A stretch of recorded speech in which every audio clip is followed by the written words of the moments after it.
আসলে এই মুহূর্তে আমরা তো সবাই বক্তব্য দিলাম। হ্যাঁ, আমাদের যে আজকে এই মিটিং এর আসলে অনেক পরিশ্রম করে জাহাঙ্গীর, সবচেয়ে বেশি পরিশ্রম করে আনোয়ার, জাহাঙ্গীর, মুর্শিদ ভাই, হ্যাঁ, সুমন দারা। তো এর মধ্যে জাহাঙ্গীর এই মুহূর্তে জাহাঙ্গীরে কিছু কথা হইব।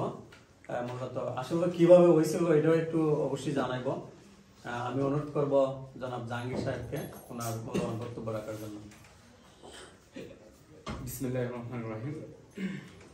লোহিত মানুষ ফাউন্ডেশনের উদ্যোগে আজকের আয়োজিত মাসিক মিটিংয়ে আমরা যে এই সজীবের চিকিৎসার জন্য আমরা যে আজকের মূল আলোচনা, তো লোহিত মানুষ ফাউন্ডেশনের উপস্থিত আছেন আজকের সংগঠনের সভাপতি, উপস্থিত আছেন আজকে সংগঠনের সহসভাপতি, উপস্থিত আছেন আজকে সংগঠনের উপদেষ্টা, উপস্থিত আছেন আজকে সংগঠনের সম্মানিত প্রতিষ্ঠাতা, সম্মানিত সদস্যবৃন্দ, সবাইকে আমার সালাম, আসসালামু আলাইকুম ওয়া রাহমাতুল্লাহ। আর যারা হিন্দু আছেন তাদের প্রতি আমার আদাব।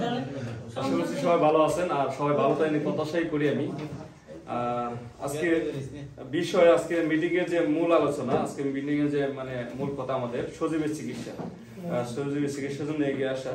আসলে সজীবের আটটা কিন্তু এরকম ছিল না, আমাদের মতনই একদম সুস্থ সবল ছিল, এরকম করে সবকিছু করতে পারতো।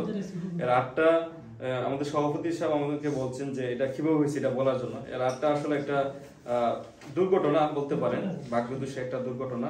এই গ্লাসের কাজ করতে গিয়ে, গ্লাস নামাইতে গিয়ে একটা অবহেলার কারণে বলতে পারেন, অথবা একটা কিও বলতে পারেন, দুর্ঘটনা বলতে পারেন, যার ফলে আপনার এই হাতটা কেটে গেছে। এই হাতের রগগুলা খাইটা যায়, রগগুলা খাইতে যাওয়ার পরে আমিও চিকিৎসাধীন ছিলাম, অনেক পরিশ্রম করছি, দিনের রাতে অনেক পরিশ্রম করছি। আমিও আমার ব্যক্তিগতভাবে অনেক সহযোগিতা করার চেষ্টা করছি।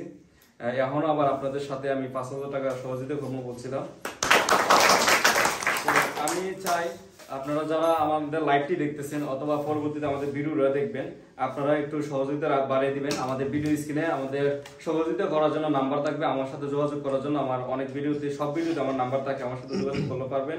বর্তমানে আমি এই সংগঠনের ক্যাশিয়ার হিসেবে দায়িত্ব পালন করতেছি। আর সজীব আসলে আমাদের গ্রামের একদম নর্মাল একটা ফ্যামিলির ছেলে, এর কোনো বড় ভাইও নাই, এর বাপও তেমন একটা ইনকাম করতে জানে না, তেমন একটা ইনকাম করে না, কোনো রকম সংসার চালায়।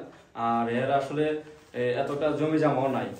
আর যতটুকু ছিল হ্যাঁ বাপে মনে করেন বাড়িটা ব্যতীত আর কিচ্ছু নেই, যতটুকু ছিল আত্মীয় স্বজন সহ এর বাবার সহ সবটাই এর খরচা চিকিৎসা বাবদ খরচা করে লিছে। তো এখন আসলে সহযোগিতা ছাড়া আর কোনো সুযোগ নাই, সহযোগিতা ছাড়া আর কোনো রাস্তা নাই। এই জন্য আমরা আসলে সবাই মিলিত হয়ে, আমরা সংগঠনের সবাই মিলিত হয়ে সহযোগিতার জন্য হাত বাড়িয়ে দিলাম। এমনকি আপনারা যারা ভিডিওটা দেখবেন আপনারাও একটু সহযোগিতার জন্য হাত বাড়িয়ে দিবেন। আমি আশা করি আসলে আমরা যদি চেষ্টা করি অবশ্যই এটা সম্ভব, এটা কোনো বিষয় না, আপনারাও সহযোগিতা করবেন। আর আমি একটা জিনিস মনে করি, কাউকে হেল্প করতে পারলে নিজের কাছে অনেকটাই আনন্দিত লাগে, এমনকি সাহায্য সহযোগিতা করাটা আসলে একটা অঙ্গ বলে মনে করি আমি। যাই হোক, এগুলা আসলে আমাদের কি করা দরকার, সহযোগিতা করা দরকার। আজকে সজীবের জন্য, কালকে এমনও হইতে পারে আমার জন্য হইতে পারে, অথবা আরো ভালো পরিবারে ভালো একজনের জন্য হতে পারে, এটা বলা যায় না। এই জন্য আমি মনে করি আপনারা সবাই সজীবের সহযোগিতায় আসেন। আমরা সবাই একই প্ল্যাটফর্মে কাজ করে আমরা সহযোগিতা চিকিৎসা করি। আমি আর আমার বক্তব্য দীর্ঘস্থায়ী করতে চাচ্ছি না। আসসালামু আলাইকুম ওয়া রাহমাতুল্লাহি ওয়া বারাকাতুহু।